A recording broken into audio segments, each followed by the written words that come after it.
Right. And maybe I can kind of insert myself and unscare a few Please people do. who are a little bit Please do, scared because right now. I'll be honest, I sometimes I think oversimplify it, because for me Sure. it's like I work in marketing all the time, so sometimes it's hard to remove myself and sort of put on the religious hat, and Right, exactly. And that's why I'm here to kind of like try to well no, like to try to relate right, with the people who are like sitting in a parish office right now and like, huh? Because I work in an evangelization apostolate. So we talk about evangelization like 24 hours a day, 7 days a week.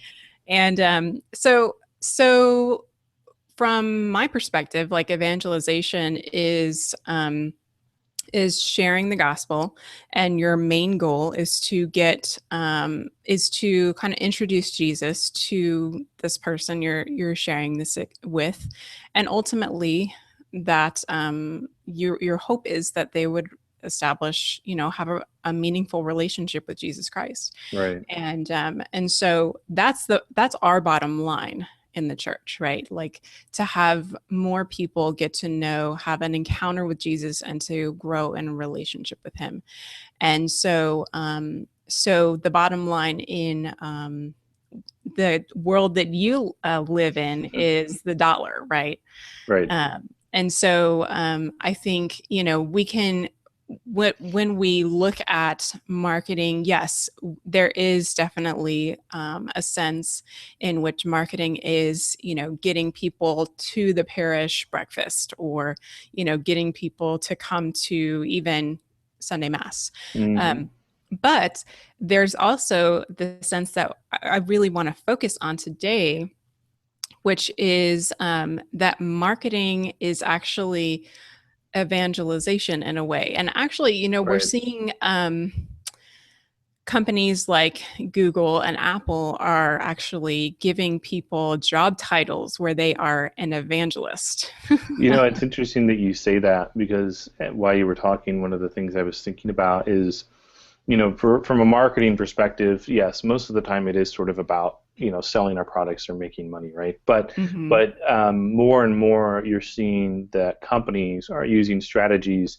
that aren't solely about selling their products, but they might be selling the idea, or selling the idea of a relationship with you as a customer, and a Right. relationship with you as part of the brand, and that the brand isn't the company's anymore, but the brand is yours, right? So that's why you're seeing a lot of those sort of titles change, of like, chief evangelist, or customer evangelization, or things like that. Yeah, so it's more about, I mean, when I was in marketing classes in college, it was about all about the relationship with the customer. And it's not just kind of this fakey fake type of thing. I mean, marketers really want a meaningful Hmm. relationship with the customer. So can you kind of talk about how you approach that as a marketer? Yeah, absolutely. And I think that's the key, particularly as we move into the 21st century, and then you're seeing a lot of, when you look at demographics wise, you're seeing a lot of people, millennials particularly, have a huge need for trust, right? Like trust is one of the main things that I think, from a, if you were to say like a brand perspective, companies are looking to build with a handful of people. And as millennials have grown up, for example, millennials are some of the least trusting people, right? Because we've grown up, and we've grown up and you can see through, what someone may post in social media versus what their reality is, and you sort of see through the smoke screen, right? And Mhm. or like behind the curtain, like the guy in Wizard of Oz.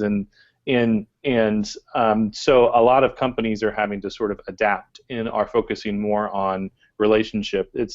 I just had an opportunity actually to, so we just had in Kansas City, they had what's called the Chipotle Cultivate Festival, which is basically Chipotle has been going around to different cities, and they kind of put on like a little music festival, and then they also teach you about, food, and how their food's, raised. And it's very focused on trying to, one, build relationship with their customers, show that they're a transparent brand. Here's where we source our ingredients for our food, and here's how our food's made, and then, oh, we're also going to entertain you by bringing in music artists. And I had a really good opportunity to actually sit down with the Chipotle social media team because they were in town, and just talking to them, and they are very solely focused on relationships. So much so that Mm. if you were to say tweet to at, I think it's like Chipotle tweets or something like that, that they will make sure that all of their tweets are signed by a person's name, and it's a very simple thing, right?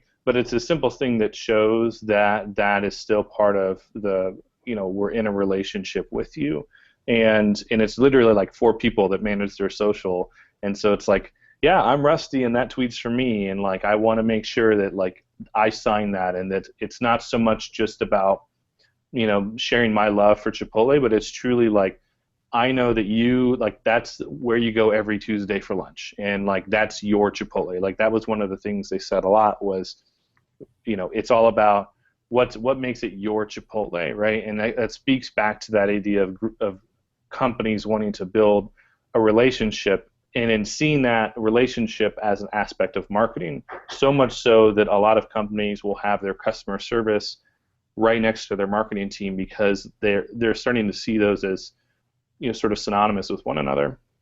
Right.